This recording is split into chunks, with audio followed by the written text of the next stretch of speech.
A house that once drew cameras for its miracle birth now hides the silence of fear, its walls holding secrets the world was never meant to see. What began as a blessing for a small town would become the stage for a private tragedy.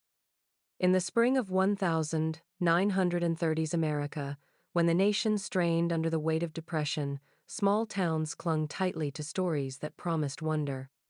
And in one quiet Midwestern community, a modest white house on a sloping hill became the center of national fascination. From its doors came news that seemed impossible. 4 identical daughters born to one family, living proof of both scientific rarity and divine providence.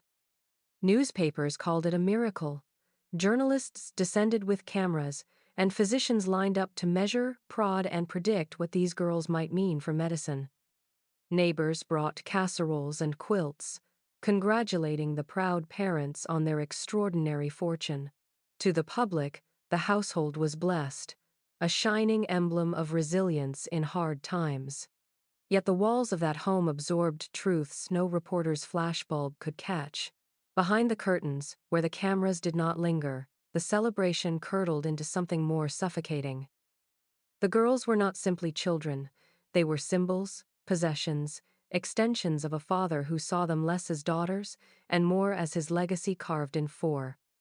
Every glance, every gesture, every word in the house was dictated by the man at its head, a father whose obsessions would come to define their fates. To the town, he was respectable, even admired, a man of principle, stern but godly, guarding his household with vigilance. But documents preserved in medical archives and fragments of testimony left years later tell another story. They describe a house ruled by fear, a place where love was tangled with suspicion, where discipline blurred into cruelty. The miracle of the quadruplets became his proof of divine favor, yet also his justification for control. 4 identical lives, 4 perfect canvases on which he could inscribe his will.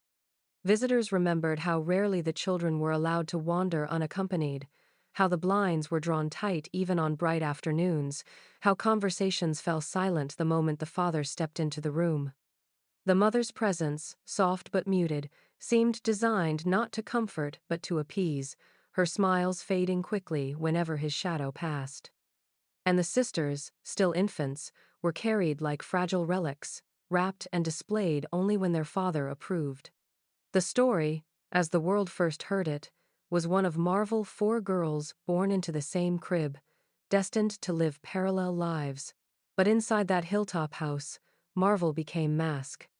What appeared to be a blessing to neighbors and doctors was already, from its first breath, a sentence written in silence and submission.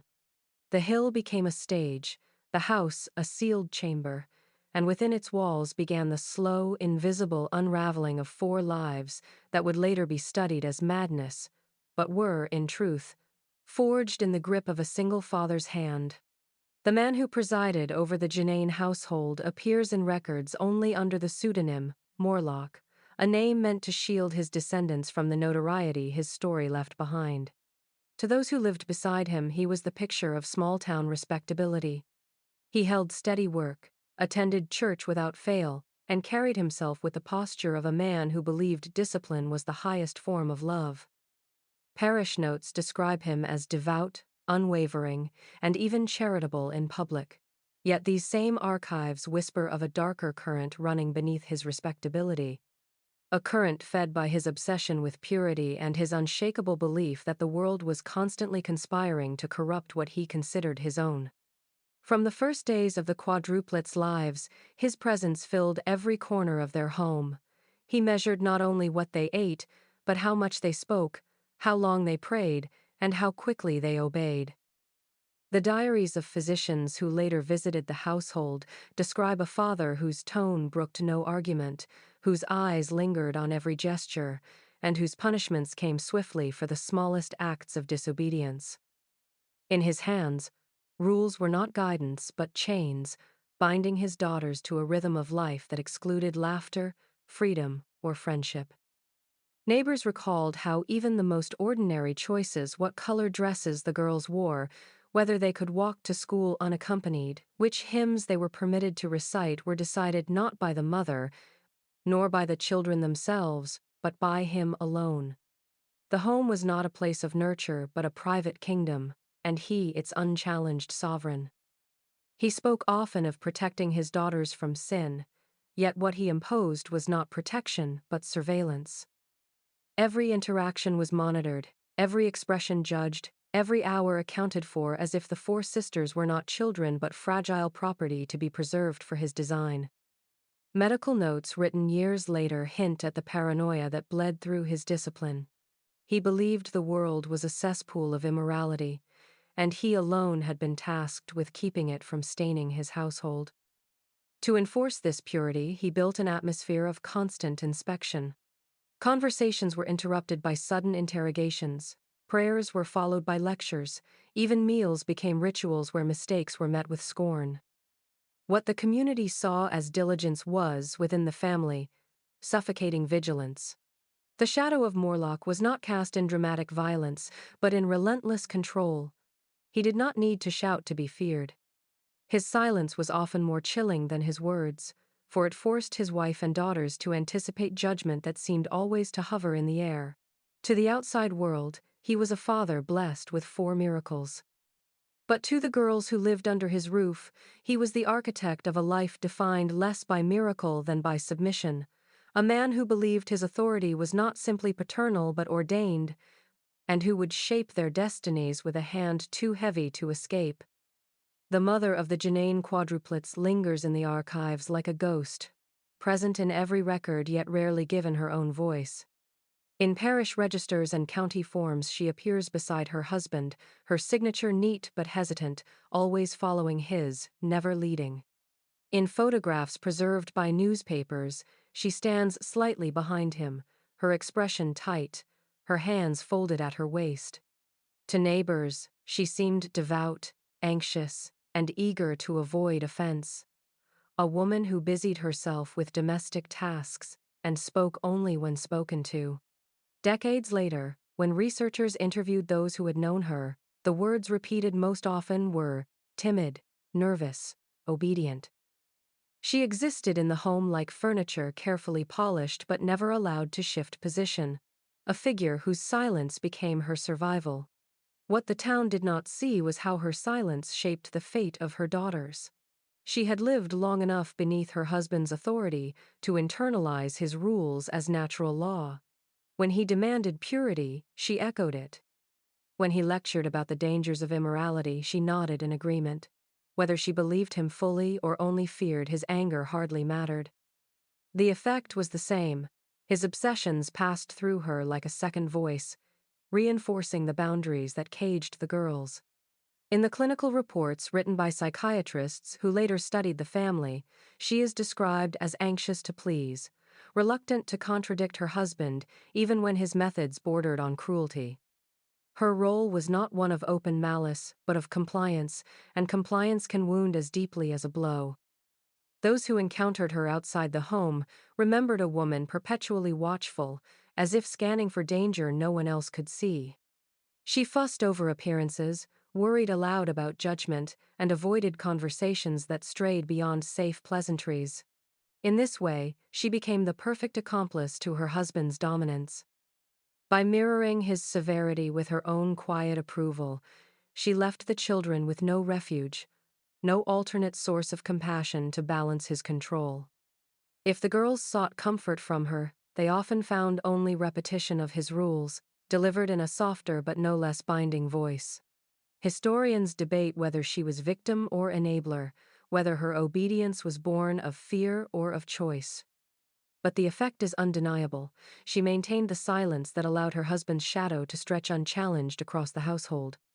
In a family where the daughter's every move was measured, her failure to resist became its own form of participation. Her anxious smiles in photographs, her careful signatures on parish forms, her whispered reassurances that disobedience would bring ruin, all of these became threads in the fabric of control. And when the daughters began to fracture under the weight of that control, her passivity ensured that nothing would stop the unraveling. In her silence, tragedy was not prevented, but preserved.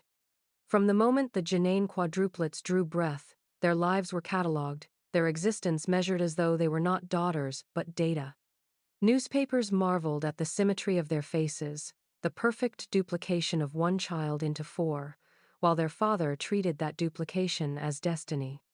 To him, they were less children than proof, each girl a mirror in which he could see his will replicated without deviation. From infancy, their routines were regulated with a precision that left no room for spontaneity. The time they rose, the hymns they recited before breakfast, the food measured into portions, the chores assigned by the hour, all of it bore the signature of their father's authority. The family home became not a sanctuary but a laboratory, where the girls were the subjects of an experiment in control. Accounts preserved in psychiatric archives describe how early the rules began to shape their world. They were told which games they could play and which songs they were permitted to hum, their laughter often cut short if it carried tones their father deemed unholy. Every object in their environment, from the dresses they wore to the books they touched, was subject to inspection. Even the smallest deviation invited correction, a scolding, a lecture, or sometimes long hours of silent disapproval that weighed heavier than words. Their sameness, which fascinated outsiders, became within their home another tool of discipline. If one misstepped, all were punished, the individual dissolved into the collective, guilt absorbed by the group. Neighbors saw only the surface. They spoke admiringly of how well behaved the sisters were, how neat and quiet they appeared when lined up on the church pew. Their identical ribbons and identical shoes were praised as symbols of parental devotion. Yet, inside the home, these trappings were reminders of uniformity enforced, of individuality erased before it had the chance to emerge. Diaries written years later by physicians describe how the girls developed private signals and whispered codes, ways to share fragments of self in the few spaces where their father's gaze did not reach. But even these small rebellions carried risk, for discovery meant suspicion, and suspicion meant punishment. The girls were not documented in family albums with warmth, but in medical charts with measurements, notes, and annotations. Their milestones, first words, first steps, early illnesses were recorded like laboratory findings. It was as though their father saw them not as beings to be cherished, but as evidence of his providence, property to be molded, proof that his household embodied purity. To the outside world, they were a marvel of genetics. To themselves, they were four lives shackled to the same fate, daughters bound not by blood alone, but by a discipline that stripped them of childhood. In the shadow of their father's will, their identities blurred, their futures narrowed, and their fate became not a story of miracle, but of captivity written in the guise of devotion. The Janane family's rise to notoriety began not in the private confines of their home, but on the front pages of newspapers that saw in their story a ready-made miracle. Four identical daughters, born healthy in the middle of the Depression, carried a sheen of hope, a narrative the public longed to embrace. Headlines hailed them as living wonders, nature's experiment, and God's quadruple blessing. Photographs circulated showing the sisters in matching dresses, their hair tied with identical ribbons, their father standing proudly behind them, and their mother gazing on with a thin smile.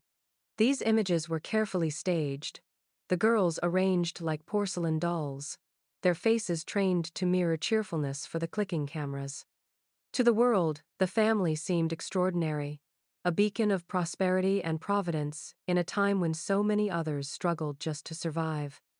Yet beneath the glossy surfaces of those photographs lay a far darker reality. Diaries and medical notes preserved decades later tell of girls who rarely smiled when no camera was present, whose bodies carried tension long before adulthood. They describe a household where every gesture was choreographed, not for affection but for discipline, and where the cost of stepping outside their father's expectations was swift and severe. The smiling faces in the photographs masked nights of whispered fears, punishments for perceived disobedience, and the constant, choking presence of scrutiny. The paradox of praise became their prison. Public adoration made the family a symbol of miracle, while within their walls, the same miracle became the justification for cruelty. Their father basked in the attention, feeding reporters carefully crafted anecdotes, describing his daughters as models of purity and obedience. Neighbors repeated his words, marveling at how perfectly he kept order in his household. But the order they admired was built on submission, enforced with shame and silence. When the sisters faltered, when one cried too loudly or dared to resist, the punishment was not just private correction, but the reminder that they carried the burden of being extraordinary. To fail was not only to disappoint their father, but to betray the miracle the world celebrated. Psychiatric files record the consequences years later: patterns of anxiety, compulsions, hallucinations born not only of biology, but of the suffocating atmosphere of perfection demanded since childhood. Doctors observed how each sister internalized the fear differently, yet all carried the same root: an upbringing where individuality was denied, where every action was performed for an imagined audience that was always watching. The world saw miracle. The sisters lived punishment. And the photographs that endure, smiling faces on brittle paper, are perhaps the cruelest artifact of all. Proof not of joy, but of repression carefully framed for public consumption. Inside the Janane household, order was not merely encouraged, it was inscribed into daily life with a precision that bordered on obsession. Surviving family journals, later examined by researchers, record punishments meted out for what most would consider harmless behavior. A daughter caught reading a book not approved by her father was denied meals for a day. Another who lingered too long speaking to a boy from church was forced to scrub the floors until her hands blistered. Even the act of daydreaming, allowing her gaze to wander during prayer or appearing distracted during chores, was noted as rebellion and punished with hours of isolation. The ledger of infractions reads less like a family's diary and more like the records of a warden, every misstep catalogued, every correction justified. What made these punishments particularly insidious was the way her father reframed them, not as discipline, but as treatment. Disobedience, he insisted, was not willful, but pathological. If a daughter resisted his commands, she was labeled sick. If she cried, he told her she suffered from nervous weakness. If she defied him, he said she was diseased in spirit, corrupted by forces beyond her control. By turning defiance into diagnosis, he stripped the girls of the ability to claim their own experiences as real. They could not protest cruelty, because in his words, cruelty was care. They were not punished, they were treated. Medical records compiled years later reveal how seamlessly this language of illness wove into the fabric of their lives. Physicians who examined the sisters as adults noted a troubling history of being told they were unwell throughout childhood, even when no physical symptoms were present. The father's authority over their bodies became absolute. He dictated when they were confined to bed, when they could attend school, even when they were permitted to eat. If a daughter displeased him, he could declare her unfit to leave her room. Citing weakness or fever, no doctor was ever summoned to confirm. Illness was not a condition but a weapon, a tool he wielded to enforce obedience under the guise of care. The combination of discipline and medicalization created an atmosphere where the girls could no longer distinguish between natural consequence and fabricated sickness. Their diaries, preserved in fragments, show confusion that lingers in every line. Am I ill, or am I wrong? Did I sin, or am I sick?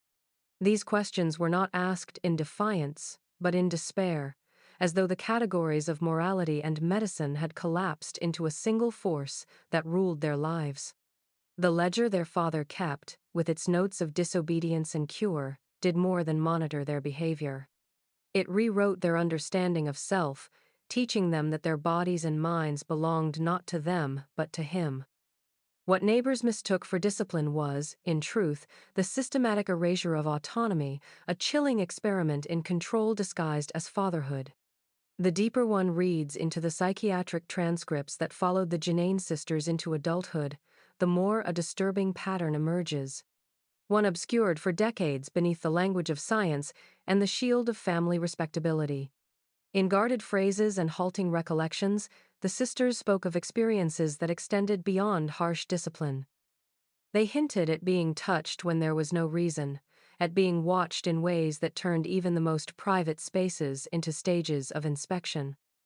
Their words carried the unease of daughters who grew up never certain where boundaries lay, because in their household, boundaries were drawn and erased at the whim of a single man.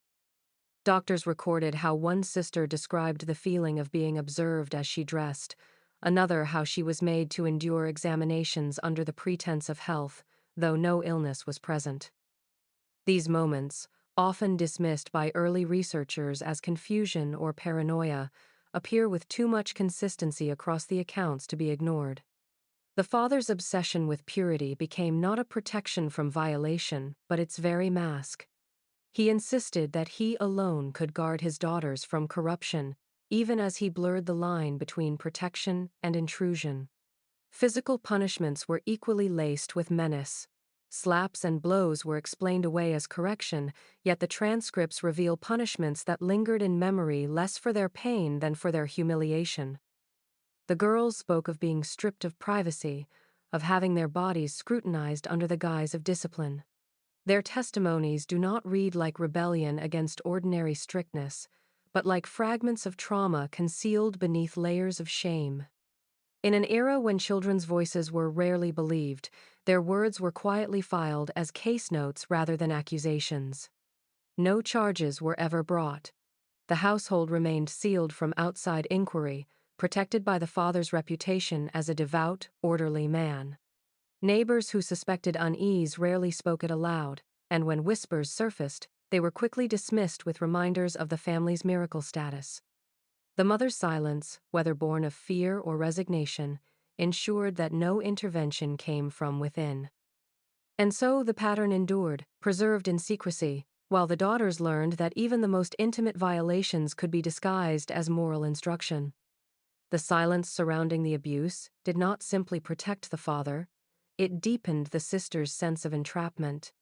To speak was dangerous, to accuse unthinkable, to hope for rescue impossible. Respectability became his shield, the veneer of piety and order that convinced the town to look away. What survived in the transcripts are fragments, suggestions, the outline of a reality too dark for the language of the time to name directly. But between the lines, in the hesitation of the daughter's words, lies the shape of a truth more devastating than illness. That madness did not descend upon them by chance, but was cultivated in a home where silence guarded abuse more faithfully than any lock. The four sisters, identical in face and body, began to diverge in ways that baffled those who studied them later. From the outside, their lives appeared to confirm the theories of heredity, each sister manifesting signs of mental illness that physicians were eager to interpret as proof of schizophrenia running through bloodlines. Yet, the closer one looks at the details preserved in interviews and medical transcripts, the clearer it becomes that their fractures aligned not with biology, but with the pressures of their father's dominance. Each daughter bore the weight of his control in her own way, their paths diverging like cracks in the same piece of glass, each fault line unique, yet all pointing back to the same point of impact. One withdrew into silence so complete that neighbors believed she was simply shy. In reality, her muteness was not temperament, but defense, a refusal to risk words that might be judged, mocked, or punished. To live without speech became her form of safety, an escape into invisibility where her father's interrogation could not follow.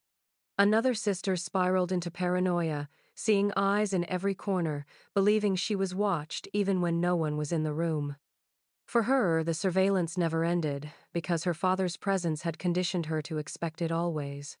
What others dismissed as delusion was in fact the continuation of a truth she had known since childhood, that no space was ever free from inspection.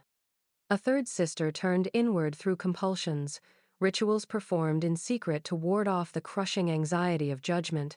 She counted steps, arranged objects with precision, repeated prayers under her breath until the words blurred. These compulsions were not random symptoms, but echoes of the rigid routines imposed on her since infancy, routines she now carried inside herself as both comfort and curse. And the last sister fought outwardly, rebelling against rules, defying restrictions, seeking the freedom the others had surrendered. Yet even her defiance was haunted, for rebellion only brought harsher punishments, and her attempts at independence were read as further proof of sickness. The medical community, eager to see in the sisters a living experiment in genetics, overlooked the symmetry between their so-called madness and the architecture of their upbringing.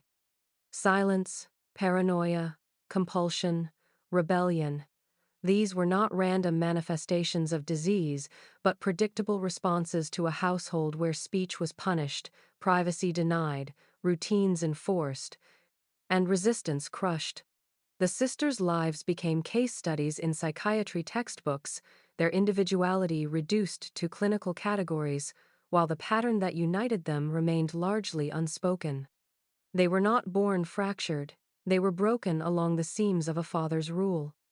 What science mistook for hereditary illness was, in truth, the mark of one man's shadow, carved differently into each of his daughters, yet binding them all to the same fate. When the sisters reached adulthood, their lives ceased to belong to them in yet another way. Physicians and psychiatrists, alerted to the extraordinary rarity of four identical siblings all diagnosed with mental illness, descended upon them with the fervor of scientists who believed they had been handed a natural experiment. They were described in clinical papers as a unique case study in schizophrenia, their names replaced with pseudonyms, their histories distilled into charts and footnotes. To the medical world, they were not women but specimens, perfect examples of how heredity might unfold across identical bodies. Their childhood traumas, the oppressive household in which they had grown, the iron hand of their father, these details rarely made it past the margins of the reports. In the pages of psychiatric journals, the sisters were reduced to symptoms and diagnoses. One was catalogued for her paranoia, another for her compulsions, another for her withdrawal into silence, and another for her outbursts of rebellion. Their differences, which bore the imprint of survival strategies forged under their father's dominance, were instead presented as evidence of genetic variance. Charts mapped their behavior as if the contours of their lives had been written in their blood. Few of the physicians asked whether those patterns might also have been carved by fear, by punishment, by the suffocating vigilance that had ruled their home. The father himself remained largely absent from these analyses, mentioned only in passing as a stern man with strong convictions. His obsession with purity, his use of illness as punishment, his shadow over every choice the sisters made, these were not treated as causative forces, but as background detail. In this silence, the narrative of heredity gained strength, shaping decades of psychiatric teaching. Students read about the Janane sisters as proof that schizophrenia was rooted in genes, not in environment, not in the architecture of abuse. Yet the question lingered, even in the cautious notes of some who studied them more closely. Were they truly born to madness, or had madness been cultivated within them? Could four identical daughters have collapsed so completely without the weight of a father who ruled their home like a private asylum? To ask those questions was to risk undermining the certainty of science, and so most did not. The sisters remained specimens in textbooks, their humanity buried beneath diagnoses, their suffering interpreted as data. And in the absence of their father's name from the record, the shadow he cast escaped scrutiny once more, leaving posterity to debate whether nature had betrayed them or whether madness was carefully, patiently bred into them within the confines of their childhood home. In the eyes of the town, the man known in records as Morlok never lost his veneer of respectability. He was described as devout, a man who worked hard, spoke with conviction, and carried himself with the dignity expected of a father raising four daughters under one roof. Neighbors remarked on his discipline, his insistence on church attendance, his refusal to allow idle behavior. In a community where order was admired and waywardness feared, such qualities were not seen as severity but as virtue. The very traits that suffocated his household elevated him in the eyes of those outside it, making him the model of a father determined to shield his family from the corruption of the wider world. Visitors to the home noticed the neatness of the grounds, the absence of laughter, the quiet way the sisters moved when their father was present. But these details were interpreted through the lens of admiration. Discipline was praised, silence mistaken for piety, stillness for obedience. Few paused to wonder why the sisters never seemed relaxed, why their smiles never reached their eyes, why their presence in public was marked more by tension than joy. When they walked together to church, their dresses identical, their hands clasped, townsfolk saw only the marvel of identical daughters, never the fear written into their posture. The mother reinforced the illusion, greeting neighbors politely, insisting the girls were healthy and well cared for, repeating her husband's explanations when questions arose. Any signs of strain were quietly attributed to the challenges of raising 4 children at once, or to the natural shyness of girls under strict upbringing. The story of miracle quadruplets remained intact, polished by appearances and protected by silence. In a town reluctant to pry into the private lives of families, few dared to ask more. Behind that mask, the household functioned as a private world of control and surveillance, yet the father's outward reputation insulated him from suspicion. He was a man of faith, a provider, a figure who seemed to embody the community's values. To challenge him would have been to challenge the very ideals that defined respectability in that era. And so the silence deepened. Neighbors who might have glimpsed unease quickly folded their observations into the narrative of devotion and discipline. The paradox became complete. The more the sisters lived under fear, the more their father was admired as a protector. The mask of respectability did not merely shield him from scrutiny, it transformed his shadow into a virtue, ensuring that few would ever admit what their eyes had already seen. From the street, the Janane family home looked like any other modest Midwestern house of the 1930s.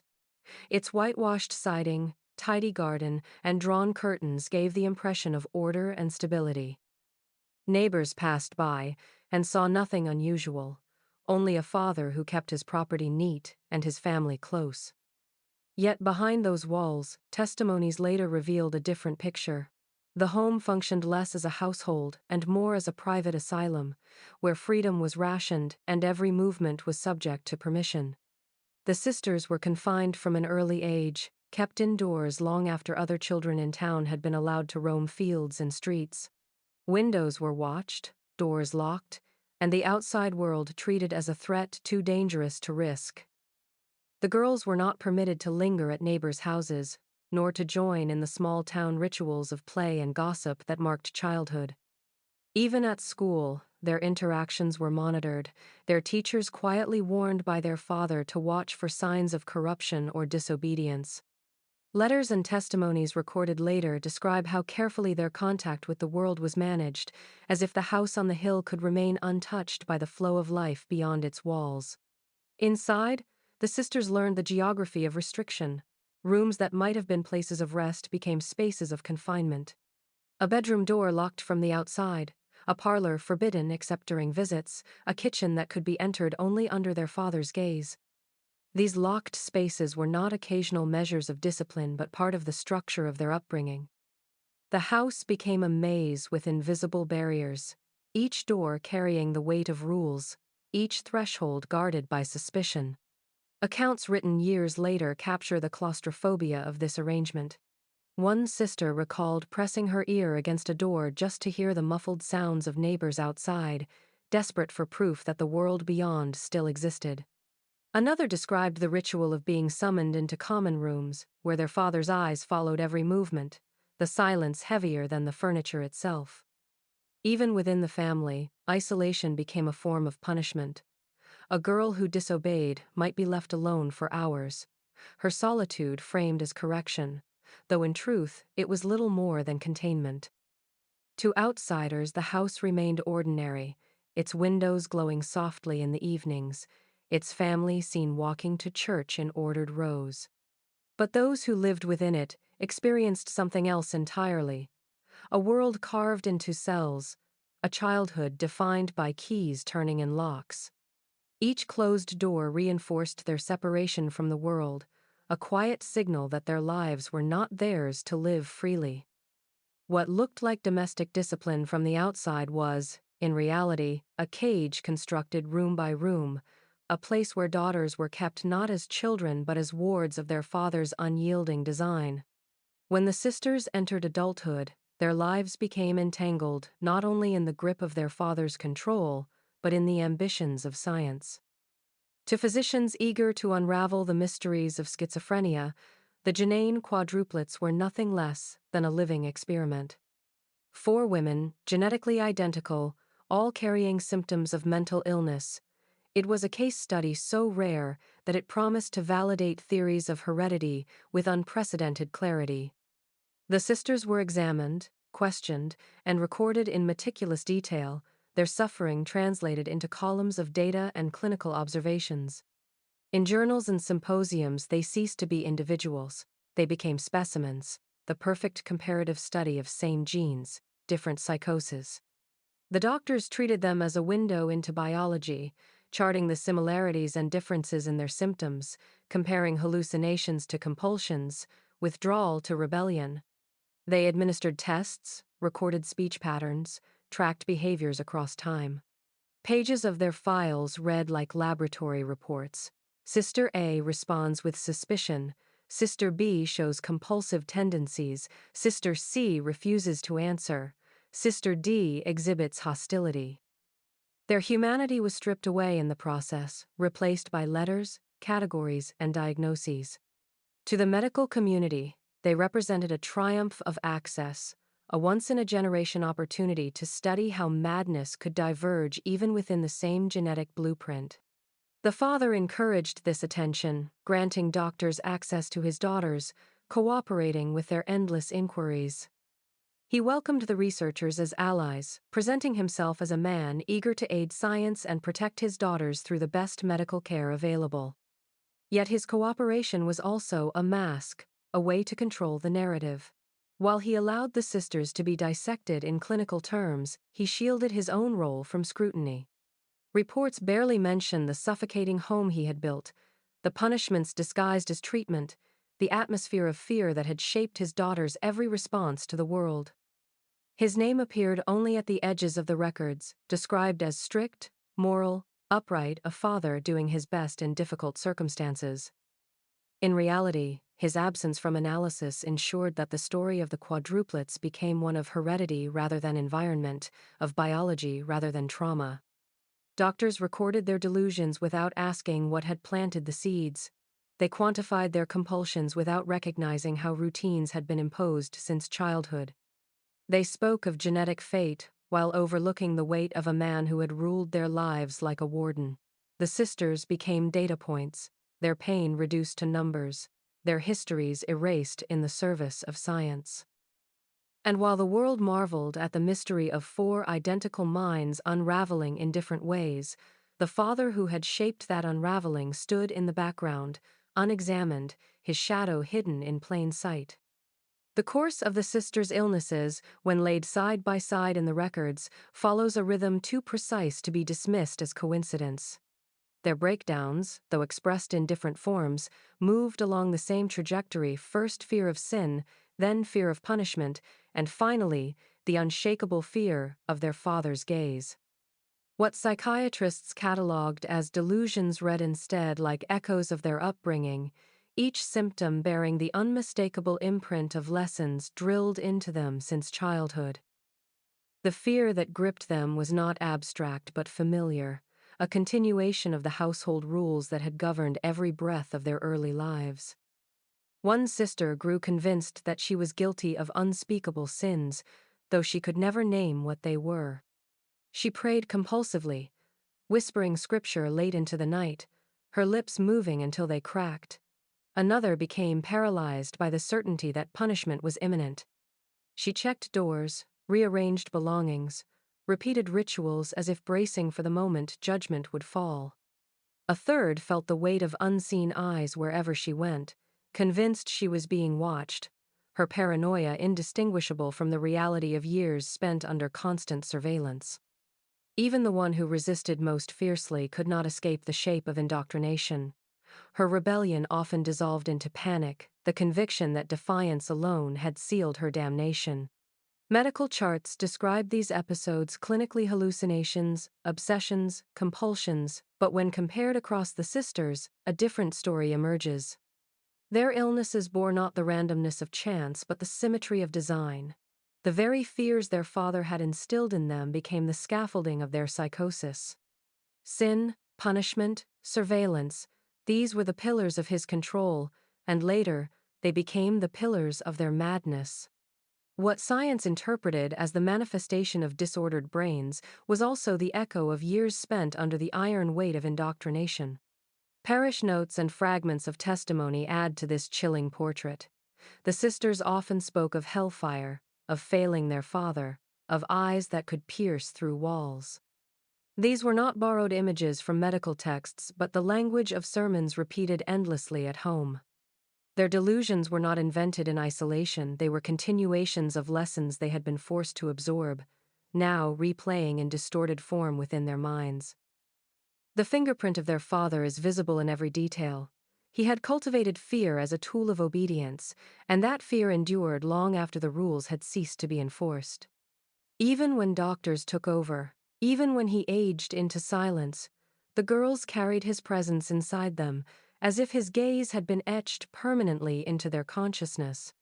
What psychiatrists saw as schizophrenia may well have been, at least in part, the residue of a childhood where fear was constant, punishment inevitable, and a father's authority inescapable. Madness did not arrive randomly at their door. It was cultivated carefully, until it lived in them like a second skin. The trail of the Janane family in the archives is marked not only by what survives, but by what is conspicuously absent. In county ledgers and medical files, gaps appear where records should have been, pages missing from parish books, letters referenced in indexes but no longer attached. The voids are too consistent to be chance, as though someone had deliberately thinned the paper trail, pruning away details that might have cast the father in sharper light. What remains are fragments, frayed margins, faded notes, a few surviving testimonies that, when pieced together, sketch an outline far darker than the official record was ever meant to hold. Historians who studied the case note the peculiar silences. Census pages list the daughters' names, but where occupation or household roles should appear, the columns are blank. County deeds that mention the father's property holdings omit details about disputes that neighbors recalled vividly in oral histories. Medical charts reference letters written by the family, yet those letters are gone, leaving only the doctor's summary in their place. Even the parish archives, usually meticulous in preserving baptisms and confirmations, contain curious omissions in the years when the girls would have come of age. It is as if the record itself recoiled from preserving too much truth. Rumors that surfaced decades later suggest deliberate suppression. Some whispered that officials sympathetic to the father excised incriminating details to protect the family's reputation, unwilling to stain the miracle narrative of the quadruplets with scandal. Others believed the erasures were driven by institutions' church leaders wary of fueling accusations of neglect, or medical researchers eager to maintain the case as pure evidence of heredity, unsullied by questions of abuse. To admit that environment had played a role would have weakened the studies that made the sisters famous in psychiatric circles. Silence was simpler, absence more convenient than controversy. Yet absence has its own weight. What remains is enough to disturb, precisely because it shows the shape of what has been lost. A physician's note mentions unusual household discipline, but no further details are preserved. A parish ledger refers to concerns raised, only to cut off abruptly before the sentence ends. In one box of archival material, historians found a gap where a file had been removed entirely, replaced by a slip reading simply withdrawn. These fragments suggest stories deliberately silenced, evidence carefully set aside, leaving only shadows for others to interpret. The vanished records ensure that the full truth of the sisters' childhood can never be reconstructed, but their absence is as telling as their presence would have been. Each missing page hints at collusion, each empty space, another wall of protection around a man whose authority extended beyond his home and into the very institutions meant to preserve accountability. What endures is not clarity but a chilling outline, daughters whose suffering was documented just enough to intrigue science, but not enough to implicate those who enabled it. The missing records do not erase the truth, they only remind us how far some were willing to go to keep it buried. Among the few documents that survive with the father's own hand are letters and statements that reveal how he justified the life he imposed upon his daughters.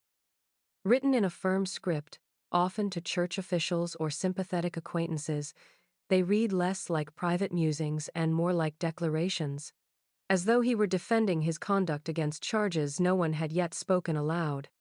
In these letters, he presented himself as a guardian of morality, a man set apart in his devotion to purity, charged with protecting his household from the corruption he believed saturated the world outside. To him, the restrictions he placed upon his daughters were not cruelty but necessity, a barrier against sin that only he was righteous enough to enforce. The language he used was steeped in absolutes. He wrote of guarding innocence as if it were a fragile possession, easily tainted by a glance, a conversation, a moment of laughter unregulated.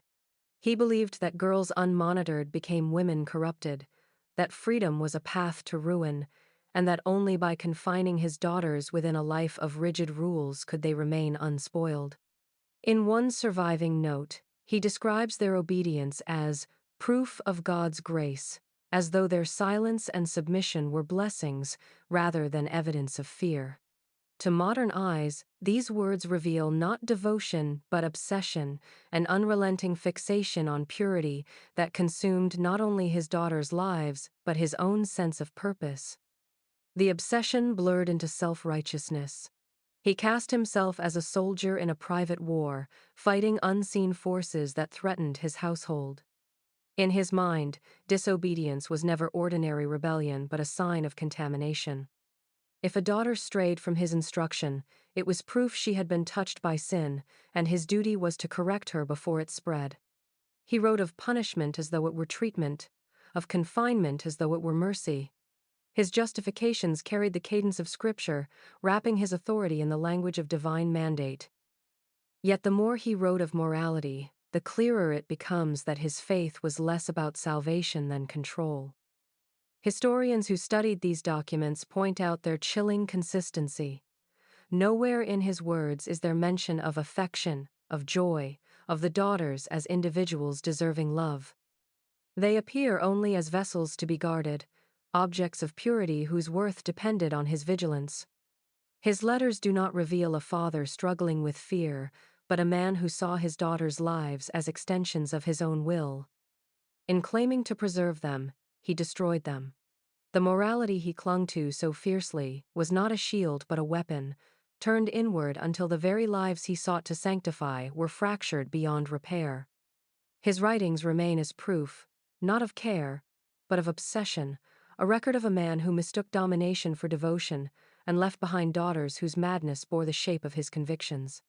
The figure of the mother drifts through the surviving records like a shadow, always present but rarely speaking, her voice filtered through the accounts of others.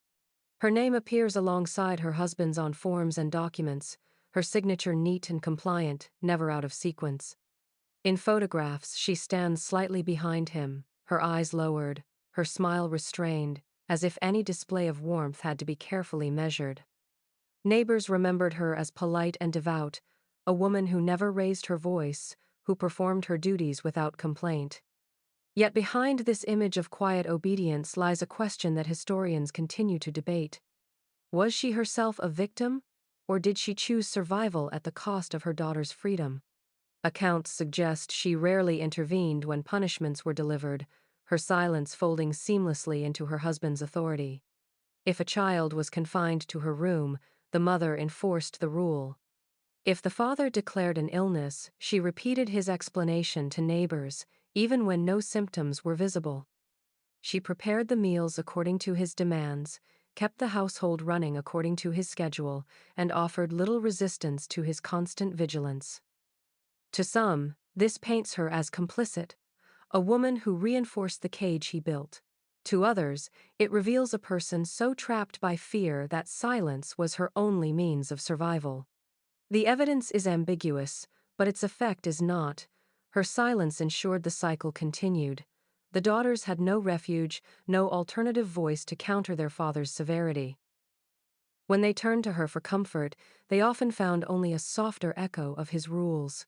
When they hoped she might question him, she lowered her eyes and agreed. Her presence should have been a shield. Instead, it became another wall. Even in later testimonies, the sisters rarely describe her as cruel, only absent, as though she had vacated her role while still standing in the room. Historians examining her life point out the narrow margins of agency afforded to women in her time. To openly defy a husband risked not only violence but social condemnation, the possibility of abandonment without resources. Yet this explanation, though sympathetic, does not absolve the damage done. Whether her silence was chosen or coerced, the result was the same: a home where 4 daughters were raised without an ally. She became, willingly or not, the quiet partner to a regime of control that fractured their minds. In the end, her legacy is as unsettling as her husband's, though written in a different ink. Where his presence was loud and domineering, hers was soft and acquiescent. But silence, too, can be an instrument of harm. It can shield cruelty, normalize control, and deny children the protection they most need. The mother may have lived in fear, but by yielding to it, she passed that fear directly to her daughters. Her complicity, quiet and unspoken, was the thread that allowed the father's shadow to stretch unbroken across the years. The promise of adulthood offered the sisters no escape. As they grew older and stepped into lives that should have been their own, the patterns of childhood reasserted themselves with brutal clarity. What had been drilled into them under their father's roof followed them into marriages, jobs, and institutions, until their identities dissolved into case studies cited by doctors and whispered about in the town. Each sister's life became an unraveling, threads pulled loose not by chance, but by years of indoctrination that had left them too fragile to bear the weight of ordinary existence. One attempted marriage collapsed almost immediately, her paranoia making intimacy impossible.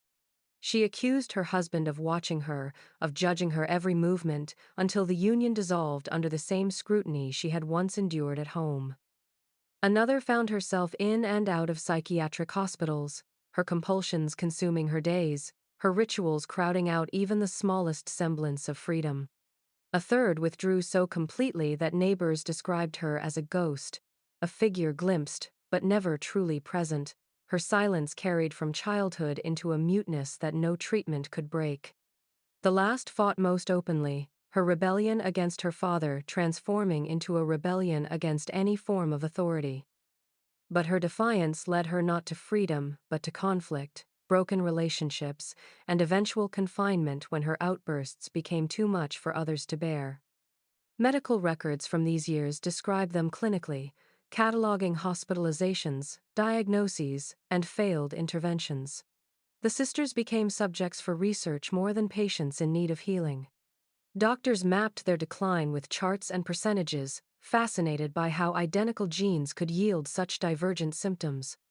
What was often missed in these analyses was the shared root of their suffering, the heavy hand of a father who had left his mark, not in their blood, but in their minds. They were not 4 separate tragedies but 4 broken mirrors, each reflecting a different fragment of his will. Neighbors who once celebrated their birth as a miracle now spoke of them in hushed tones, pity replacing fascination. They were seen walking in hospital corridors, confined to wards, or sitting alone in small rooms furnished only with a bed and a chair.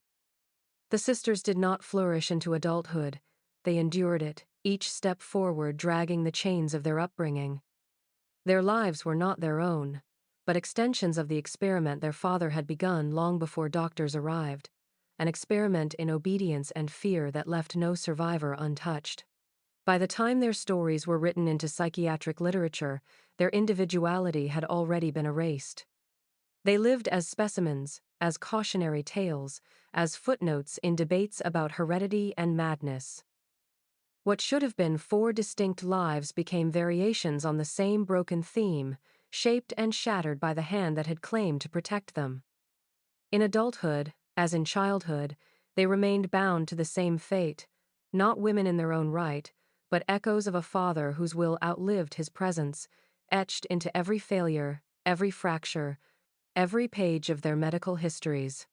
In the years that followed, the Janane sisters ceased to exist as individuals in the public record.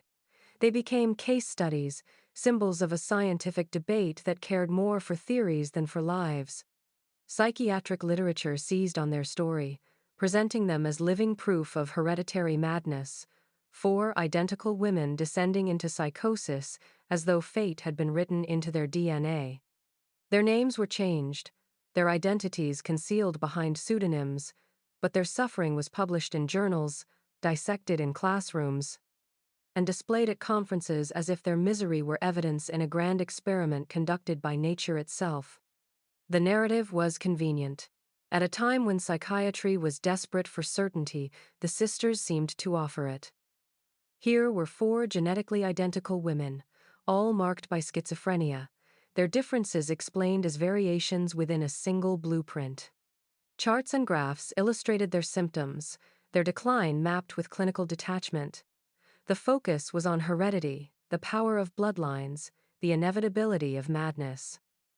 Few paused to ask how years of confinement, indoctrination, and fear might have shaped their minds long before any doctor arrived.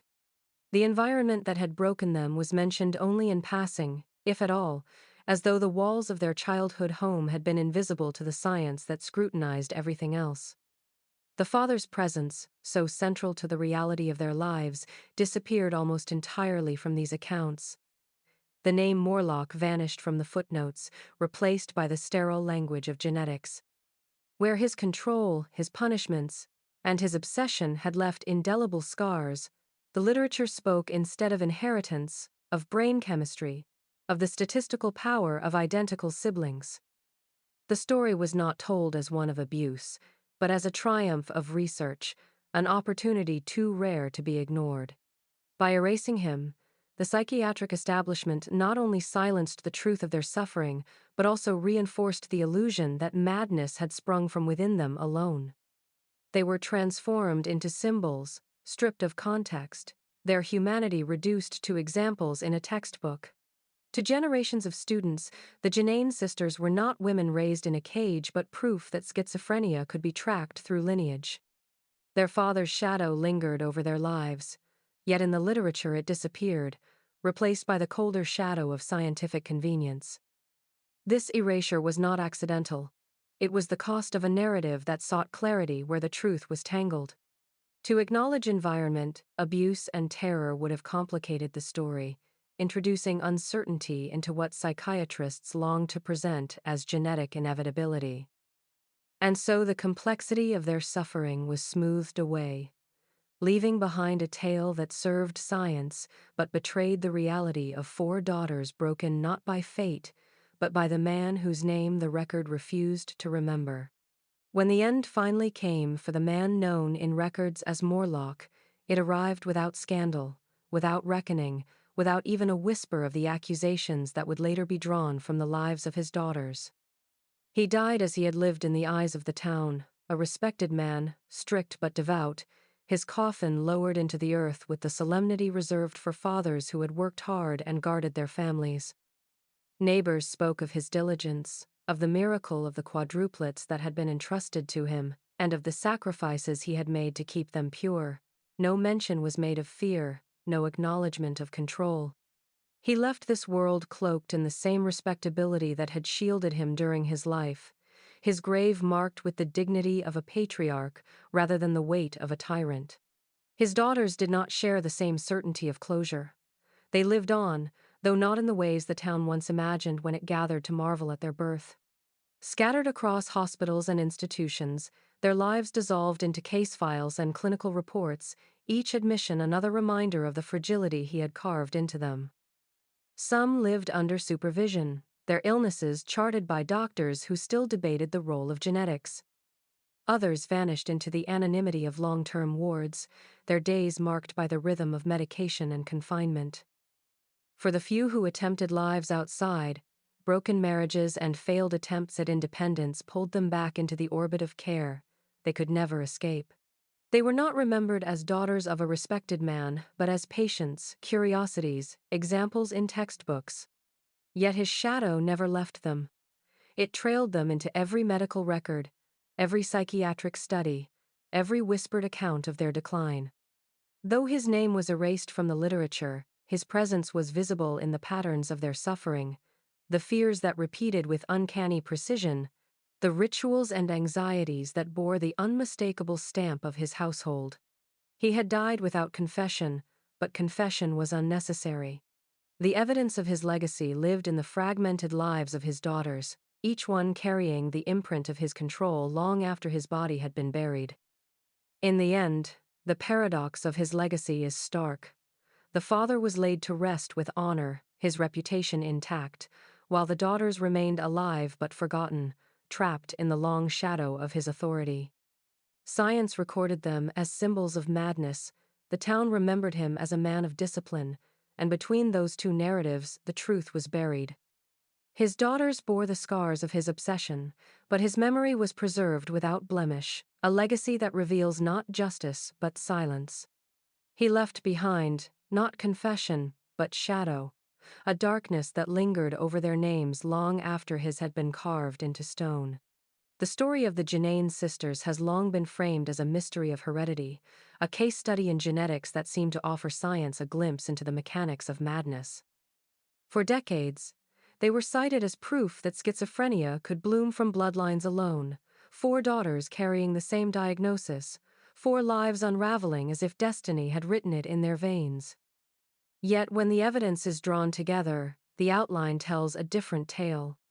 What happened within that house on the hill was not an accident of birth, nor a quirk of biology, but the consequence of a single man's hand. Their madness was not born, it was cultivated, carefully, deliberately, under the guise of morality and protection. From infancy, their father constructed a cage so tight that individuality withered before it could take root. Silence was enforced, obedience demanded, and fear woven into the fabric of daily life until it became indistinguishable from identity. Their mother, whether victim or accomplice, ensured the rules were followed, her quiet presence reinforcing his authority. Each daughter fractured along lines drawn not by chance but by pressure, their coping mechanisms transformed into the symptoms later studied by psychiatrists. What science recorded as genetic variation was in fact the aftershock of indoctrination, mutism, paranoia, compulsions, rebellion, all predictable echoes of the conditions in which they had been raised. The father died with his respectability intact, buried as a man of faith and discipline, while his daughters carried his shadow into every ward, every institution, every page of psychiatric literature. Their suffering was dissected, catalogued, and displayed, but rarely was the architect of their pain acknowledged. In the erasure of his name from the record, society performed its own act of complicity, choosing the tidy story of heredity over the messier truth of abuse. It was easier to imagine madness as destiny than to admit it had been designed. What lingers most is not the silence of the daughters, but the silence of the institutions that surrounded them. Neighbors who admired their father, doctors who focused on their genes, archives that allowed records to vanish all contributed to the preservation of his mask. The real experiment was not the comparison of four sisters' illnesses, but the endurance of a system that could erase the man who shaped them. His authority was preserved as virtue, his cruelty reframed as care, his shadow recast as heredity. Tonight, in exhuming their story, we uncover what was long buried beneath layers of respectability and science. The Genain sisters were not cursed by their blood, but by their upbringing, their madness not an inheritance but a design. To remember them is to confront the truth that silence can be as destructive as any illness, and that sometimes the most haunting experiments are not those of nature, but those carried out quietly in the privacy of a family home, where fear becomes fate and respectability buries the truth.